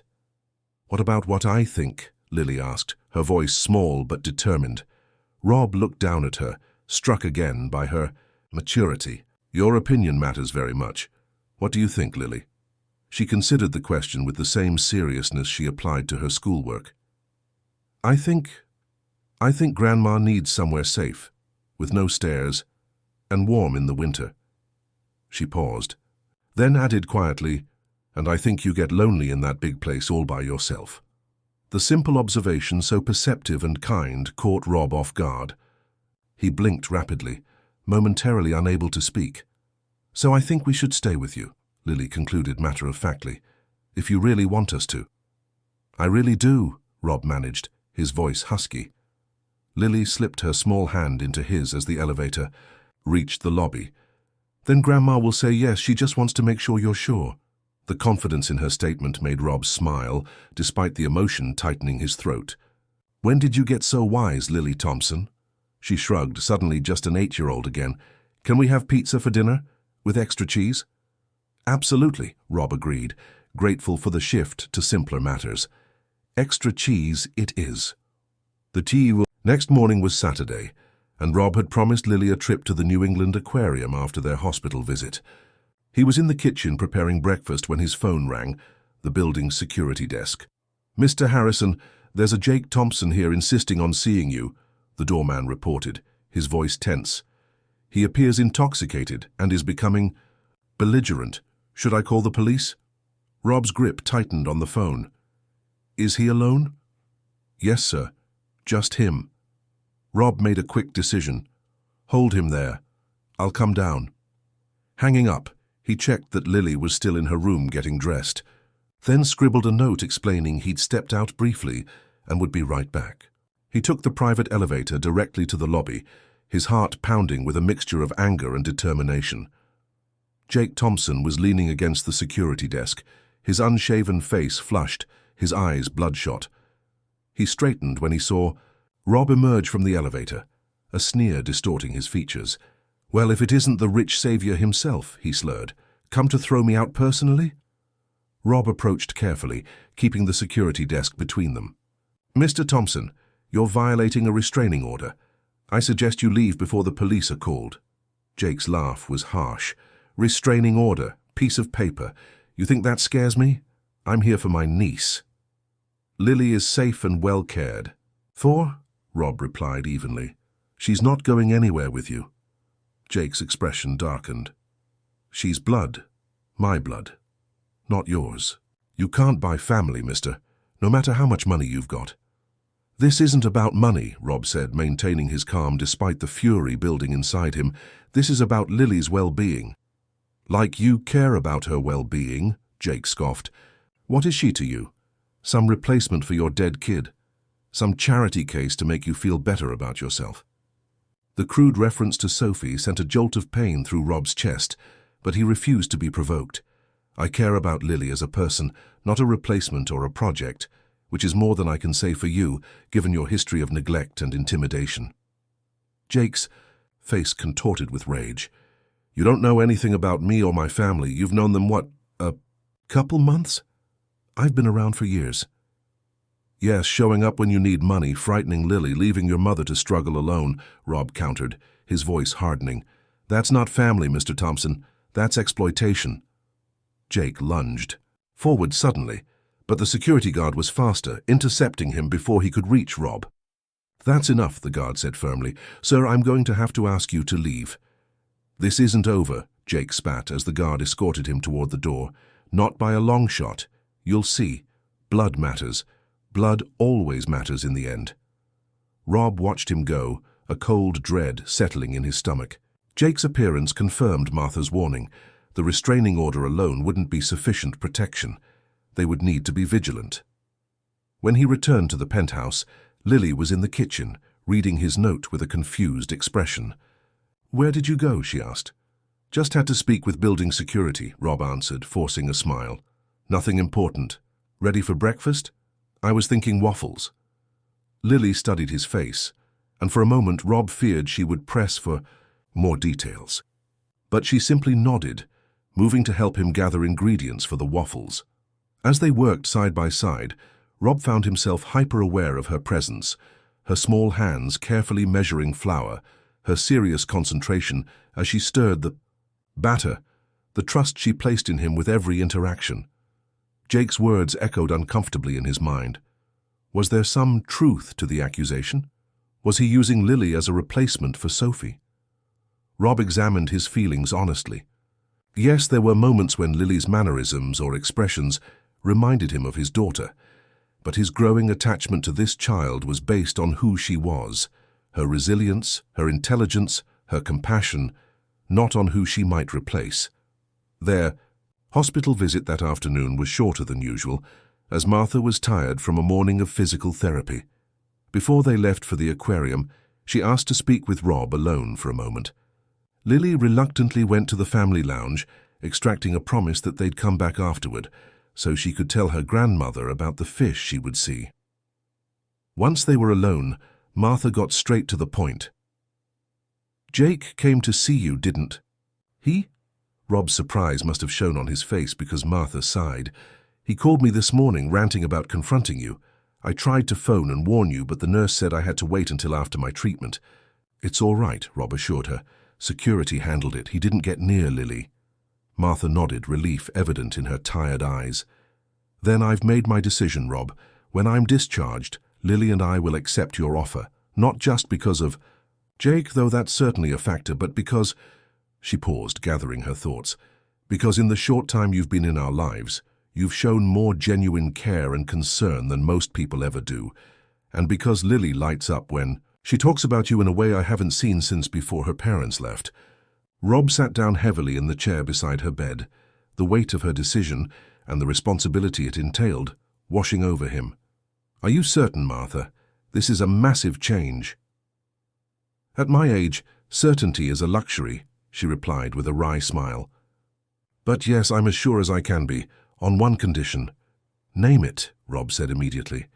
"This arrangement needs legal protection," Martha stated firmly. "For Lily's sake, if something happens to me, Jake could claim guardianship as her blood relative." "I won't risk that." Rob nodded soberly. "I've been thinking the same thing. Catherine, my attorney, can draw up the necessary documents. We'll make it official and ironclad." Martha relaxed visibly. "Good. Then it's settled." She reached for his hand, her grip surprisingly strong. "Thank you, Rob. Not just for the offer, but for understanding what Lily needs, what we both need." When they collected Lily from the lounge, neither adult mentioned their decision. That conversation would come later, after the excitement of the aquarium, and once they'd had time to prepare properly. For now, it was enough to know that a path forward had been chosen. The New England Aquarium proved to be a magical experience. Lily moved from exhibit to exhibit with boundless enthusiasm, her face alight with wonder at the colorful tropical fish, the graceful sea turtles, the playful penguins. Rob found himself experiencing the familiar attraction with new eyes, seeing the beauty and mystery of marine life through Lily's perspective. They were standing before the giant ocean tank, watching as a massive sea turtle glided past, when Rob felt a small hand slip into his. Lily didn't look up at him, her attention fixed on the underwater spectacle, but the casual gesture of trust and affection filled him with a warmth he hadn't felt in years. The day ended with dinner at a seafood restaurant overlooking the harbor, where Lily solemnly informed the waiter that she couldn't possibly order fish after making friends with so many of them at the aquarium. Her pasta marinara arrived with a special dolphin-shaped garnish, courtesy of a chef amused by her ethical stance. Back at the penthouse, as Rob tucked Lily into bed, she asked sleepily, "Did Grandma tell you her decision?" Rob paused in the act of adjusting her blanket. "You knew about that?" Lily nodded, yawning. "She told me she was thinking about it yesterday." "Did she say yes?" "She did," Rob confirmed softly. "But we'll talk more about what that means tomorrow. Okay? All the details and changes." "No need," Lily murmured, her eyes already closing. "We're going to be a family. That's the important part. As her breathing deepened into sleep, Rob remained seated on the edge of her bed, watching the gentle rise and fall of her chest. We're going to be a family. The simplicity of her statement belied the complexity of what lay ahead: legal arrangements, logistical changes, the inevitable adjustments and challenges that would come with blending their lives permanently. Yet, as he finally rose and quietly left her room, Rob felt a certainty that matched Lily's. Whatever complications awaited them, the foundation was solid. They would indeed be a family, not one formed by blood, but by choice, circumstance, and a growing love that had taken them all by surprise. He was still sitting in the living room, gazing out at the city lights and contemplating this new future, when his phone rang shortly after midnight. The hospital's number flashed on the screen, sending a jolt of alarm through him. "Mr. Harrison?" The night nurse's voice was tense. "You need to come to the hospital immediately. There's been an incident with Mrs. Thompson." "What kind of incident?" Rob demanded, already reaching for his keys. "Is she all right?" "Her son managed to get past security somehow," the nurse explained, lowering her voice. "There was an altercation. Mrs. Thompson became extremely agitated and experienced respiratory distress. The doctor is with her now, but she's asking for—" "I'm on my way," Rob said, his mind racing. "What about Jake? Is he still there?" "Security detained him. The police have been called." Rob hung up, frozen momentarily by indecision. He couldn't leave Lily alone, but she needed her sleep, and exposing her to this situation seemed cruel. Making a quick decision, he called Miguel, who lived in the building and had proven himself utterly reliable. "Miguel, I'm sorry for the late hour, but there's an emergency at the hospital. Could you possibly come stay with Lily while she sleeps? I don't want to wake her." "Of course, Mr. Harrison," Miguel responded without hesitation. "I'll be right up." Once Miguel arrived, Rob left for the hospital, his heart pounding with fear for Martha and fury at Jake. The night streets passed in a blur as he pushed the speed limit, praying that Martha's fragile health hadn't been too severely compromised by the confrontation. At the hospital, he found increased security at the entrance and a police officer outside Martha's room. The officer nodded at Rob, checking his ID before allowing him to enter. Inside, Martha lay propped up in bed, an oxygen mask covering her face, her eyes closed. Dr. Chen stood beside her, monitoring vital signs on a nearby machine. "How is she?" Rob asked quietly, approaching the bed. Dr. Chen turned, her expression grave. "Stable now, but it was touch and go for a while. The agitation triggered acute respiratory distress. We've increased her oxygen and administered a sedative." Martha's eyes fluttered open at the sound of Rob's voice. She reached weakly for the oxygen mask, attempting to remove it. "It's okay, leave it on," Rob said gently, taking her hand. "Just rest. I'm here now." Martha's eyes conveyed what her voice couldn't: fear, distress, and an urgent question about Lily. "Lily's fine," Rob assured her, understanding immediately. "She's asleep at home with Miguel watching over her. She doesn't know anything about this." Martha relaxed slightly, her eyes drifting closed again as the sedative took effect. Dr. Chen motioned Rob into the hallway. "What exactly happened?" Rob asked once they were outside. Dr. Chen sighed, rubbing her temples. "From what security told me, her son somehow convinced a new staff member that he was authorized to visit. Once inside her room, he became agitated, accusing her of betraying him by allowing you to take over. When she defended you, he began shouting and knocking things over. Security responded to the commotion, but by then, Mrs. Thompson was already in distress." "Where is he now?" Rob demanded. "The police took him into custody. He violated the restraining order, and there will likely be additional charges given the medical crisis he precipitated." Rob nodded, cold fury replacing his initial panic. "I want additional security on her room, around the clock. I'll pay for it personally." "Already arranged," Dr. Chen informed him. "Hospital administration approved it given the circumstances." "And her condition? Will she recover from this?" The doctor's hesitation was answer enough. "This kind of event is significant for someone with her underlying health issues. We'll know more in the morning, but I must be honest, this has set back her recovery considerably." Rob returned to Martha's room, settling into the chair beside her bed. He would stay through the night, ensuring she wasn't alone when she woke, ready to reassure her about Lily and their future plans. As he watched her labored breathing, the gravity of his commitment crystallized in his mind. This wasn't just about providing a better home for Lily or companionship for himself.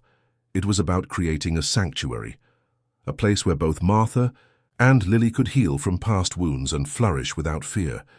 Jake's destructive presence had made the stakes painfully clear. Tomorrow, Rob would call Catherine and expedite the legal arrangements they'd discussed. Martha's health crisis added urgency to establishing formal protections for Lily. No matter what happened in the days ahead, one thing was certain: Rob would ensure that Jake Thompson never again posed a threat to this fragile but precious new family they were forming. Spring arrived in Boston with gentle persistence, coaxing crocuses through the soil in the public garden and softening the sharp edges of a winter that had seemed interminable. From the penthouse windows, Lily watched the city transform, the harbor waters shifting from steely gray to sparkling blue, trees along the esplanade bursting into delicate bloom. 3 months had passed since Jake's arrest, 3 months of profound change and careful adaptation. Martha had eventually been discharged from the hospital, but her recovery had been slower and more complicated than initially hoped. The respiratory crisis triggered by Jake's confrontation had weakened her considerably, necessitating ongoing oxygen therapy and regular visits from a home health nurse. The second guest suite in Rob's penthouse had been transformed into a comfortable haven for Martha, with a hospital-grade bed, medical equipment disguised by tasteful cabinetry, and floor-to-ceiling windows that filled the space with light. It was there that Martha spent most of her days, reading, knitting, and supervising Lily's homework when the girl returned from school. Jake remained in custody, facing charges not only for violating the restraining order, but also for reckless endangerment given Martha's medical crisis.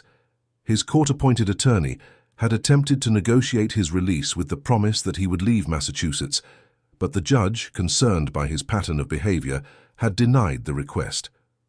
The separation provided a buffer of safety, allowing the new household to establish itself without fear of disruption. As for Lily, she had blossomed like the spring flowers outside. Her academic progress at Boston Academy had been remarkable, her natural intelligence flourishing with proper support and encouragement. She had made friends, not many but a few close ones, including Zoe, who had become a regular visitor to the penthouse for study sessions and weekend adventures. The legal arrangements that Martha and Rob had discussed had been finalized with Catherine's meticulous attention to detail. Martha had designated Rob as Lily's legal guardian, with provisions for adoption should Martha's health deteriorate further. The documents provided security and structure for their unconventional family, ensuring that Jake could never again threaten Lily's stability. On this particular Saturday morning in April, Rob stood in the kitchen preparing breakfast, a skill he had worked diligently to develop over the past months. Pancakes were his specialty now, and he flipped one with practiced ease as Lily entered, still in her pajamas, her hair tousled from sleep. "Morning," she yawned, climbing onto a bar stool at the kitchen island. "Blueberry pancakes?" "Of course," Rob confirmed, sliding a plate toward her. "Your favorite." Lily drizzled maple syrup over the stack, then paused, her expression suddenly serious. "Rob, can I ask you something important?"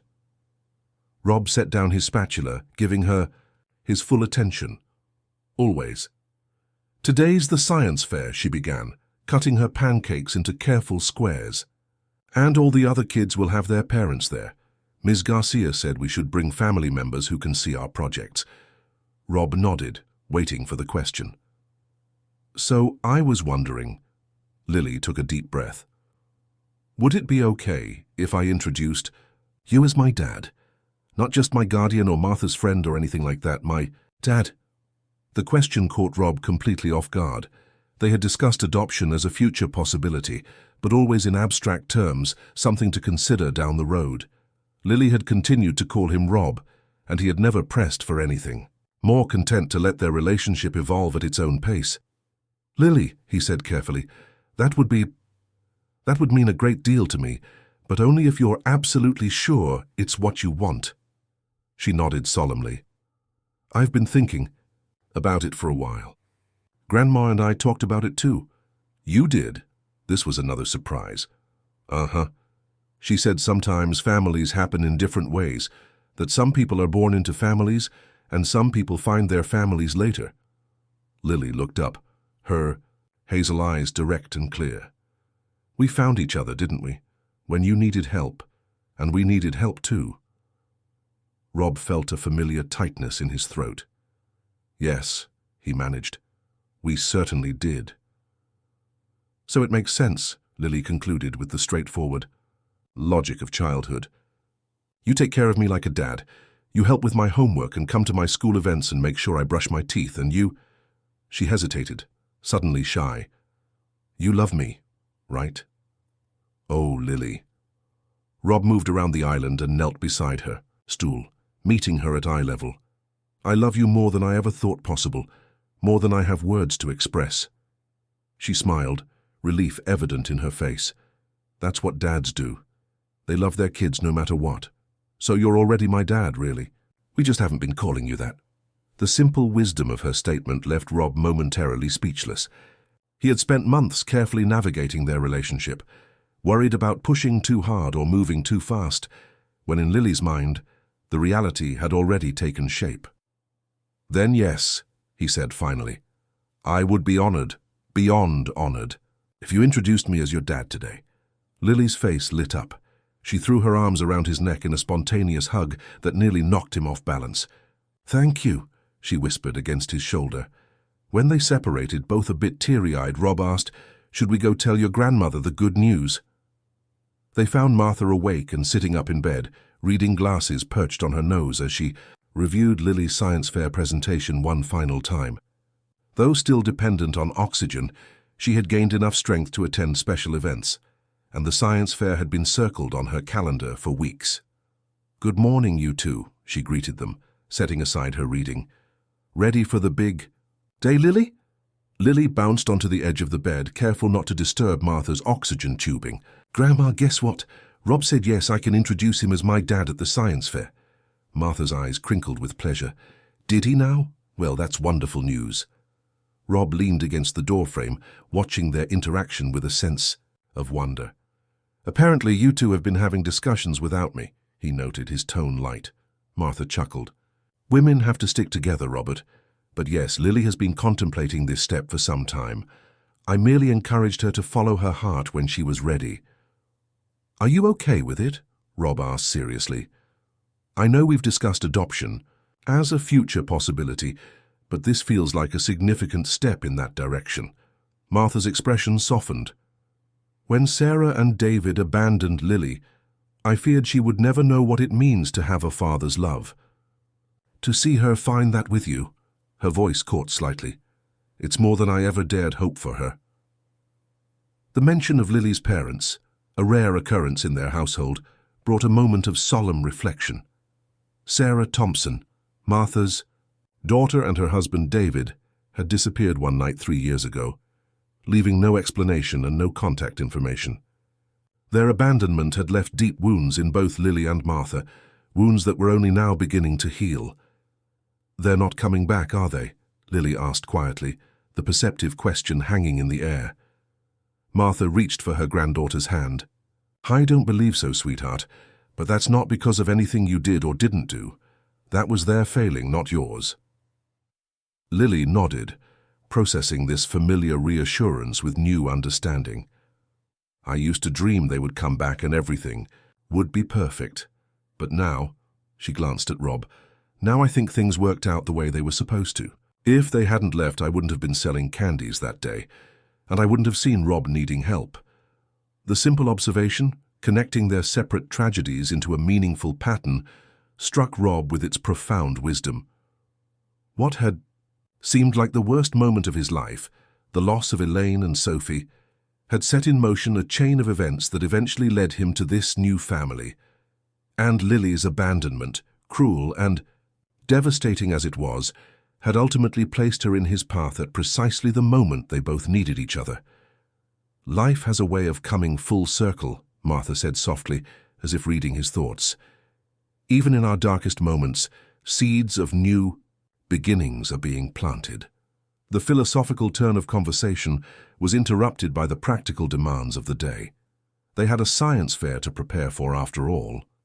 Lily hurried off to dress in the special outfit she'd selected for the occasion, a blue dress that matched the ribbons on her project display. Rob helped Martha with her morning medications and breakfast, their routine now comfortable and familiar. By mid-morning, they were ready to depart. Rob's driver, Miguel, helped Martha into the car with practiced care, ensuring her portable oxygen tank was secure. Lily's science project, an impressive model demonstrating the water cycle, complete with a working evaporation and precipitation system, occupied most of the trunk space, carefully wrapped to prevent damage. Boston Academy's gymnasium had been transformed for the science fair, with rows of tables displaying student projects. As they entered, Lily's teacher, Ms. Garcia, hurried over to greet them. "Lily, we've got your table all set up by the window as requested," she said warmly. Then, noticing Martha's oxygen, she added, "And there's a comfortable chair waiting for your grandmother." "Thank you, Ms. Garcia," Lily replied politely. "This is my grandma, Martha Thompson, and this is my dad, Robert Harrison." Rob felt a surge of emotion at hearing Lily introduce him this way for the first time. Ms. Garcia, who knew their situation, smiled approvingly. "It's wonderful to meet you both," she said. "Lily is one of our brightest students. You should be very proud." "We are," Rob confirmed, his hand resting lightly on Lily's shoulder, "extraordinarily proud." As they made their way to Lily's assigned table, Rob noticed other families, traditional and non-traditional alike, helping children set up their projects. There were single parents, grandparents, same-sex couples, blended families of all configurations. Their own unconventional unit, he realized, was simply one variation in a diverse tapestry of family structures. Lily's project drew considerable attention once set up. Her clear explanation of the water cycle, enhanced by the working model that actually produced tiny raindrops when activated, impressed judges and visitors alike. Rob and Martha watched from nearby, exchanging proud glances, as Lily confidently answered questions and demonstrated her creation. During a lull in visitors, Lily's friend Zoe approached, accompanied by her parents. Introductions were made, and, as the adults chatted, Rob found himself engaged in conversation with Zoe's father, a cardiac surgeon at Massachusetts General. "Lily tells Zoe you're adopting her," the man commented, his tone friendly and non-judgmental. "That's a significant commitment," Rob nodded, watching as Lily and Zoe examined another student's project a few tables away. "The most important one I've ever made," he replied honestly, "though in many ways it feels like she adopted me first." Zoe's father laughed in understanding. "Children have a way of choosing us, don't they? My wife and I always thought we'd have a large family, but medical complications made that impossible after Zoe. It took me years to realize that the size of the family matters far less than the love within it." The observation resonated deeply with Rob. His own definition of family had been completely transformed over the past months. What had once seemed like an insurmountable loss, the traditional family unit he'd built with Elaine and Sophie, had given way to something different, but equally precious. The award ceremony concluded the fair with Lily receiving honorable mention for her project, an impressive achievement for a student who had joined the school mid-year. As they prepared to leave, Martha began showing signs of fatigue, the excitement of the day taxing her limited energy reserves.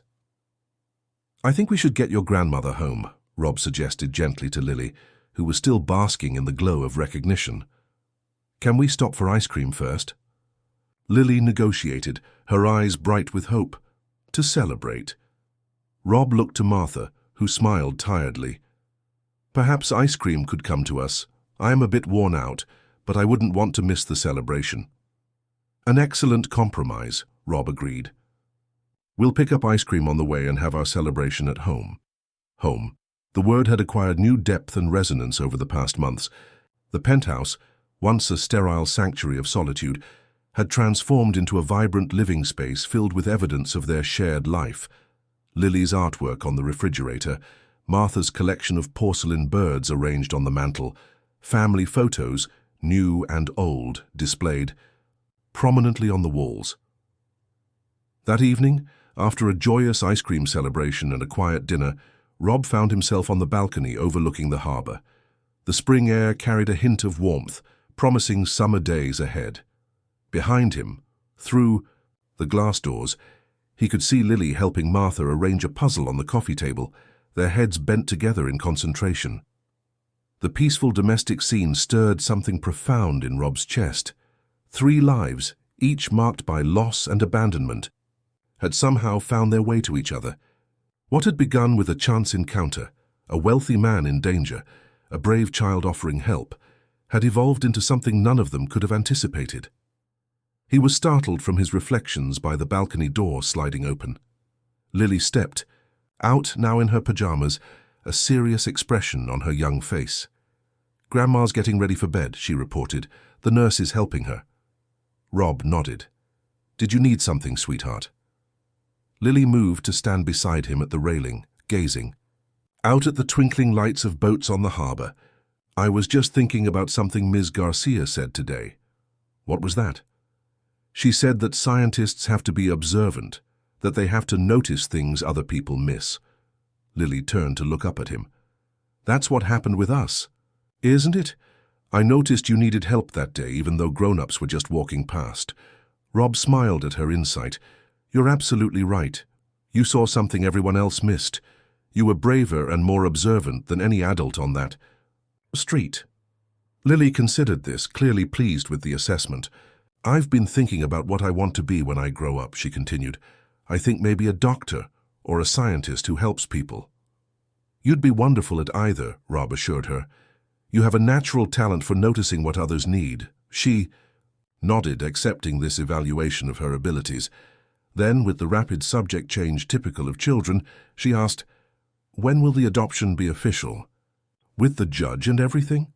"Catherine says we should have a court date within the next month or so," Rob explained. "These things take time to process, but it's moving forward. And then my name will be Lily Harrison. If that's what you want, yes. Or you could keep Thompson or use both. Lily Thompson Harrison." She mulled this over with characteristic thoroughness. "I think Lily Harrison. A fresh start."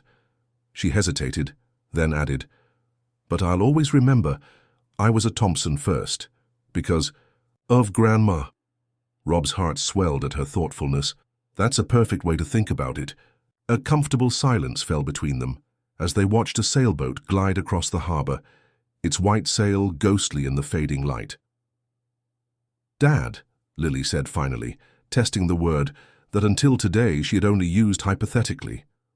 Rob's breath caught at hearing it directed at him for the first time. "Yes?"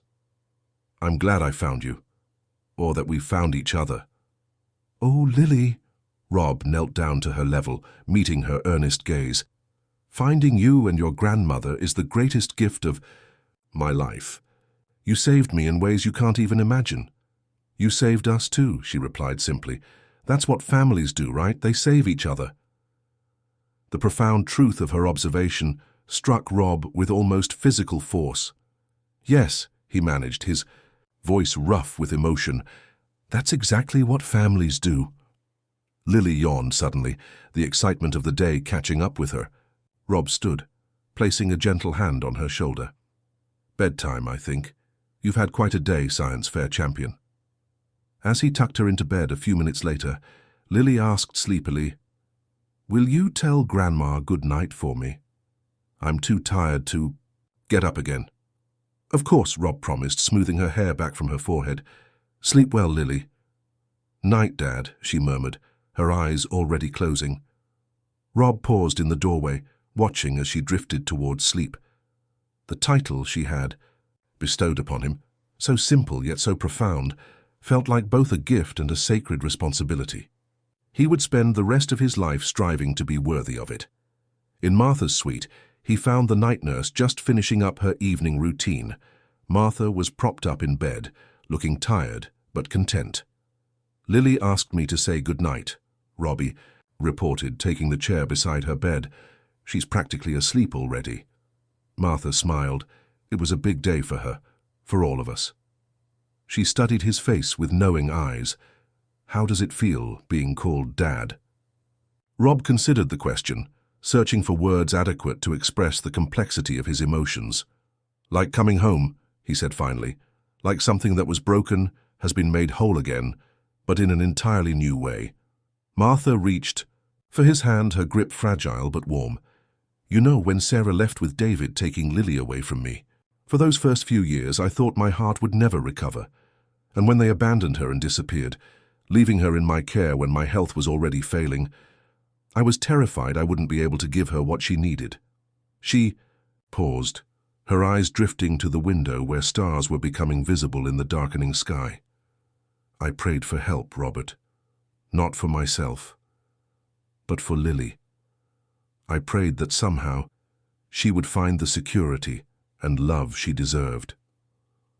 Martha's eyes returned to his face, and then one day she brought home a millionaire she'd rescued from kidnappers. They both laughed softly at the absurdity of it. Life certainly has a unique way of answering prayers, Rob acknowledged. Indeed it does. Martha squeezed his hand. I won't be with you forever, Robert. My health is what it is. But knowing that Lily has found her father, that you found each other, brings me a peace I never thought possible. Rob felt the weight of her trust, her blessing. I'll take care of her, Martha, always, and we'll both take care of you for as long as we have you with us. I know you will. Her smile was serene, accepting. Now, you should get some rest. 2. The future is bright, but it still requires energy to meet it properly.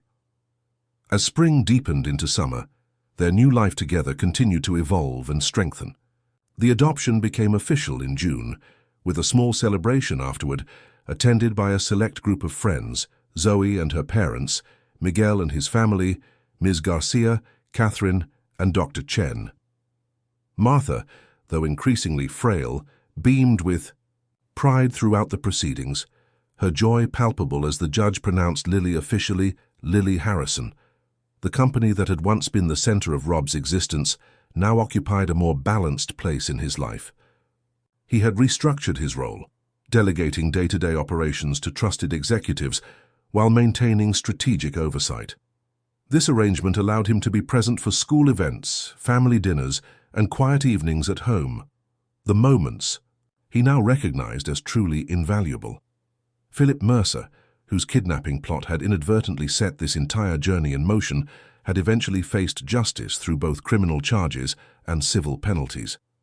The scandal had briefly rocked Harrison Enterprises, but Rob's refocused leadership and transparent handling of the situation had ultimately strengthened the company's reputation and culture.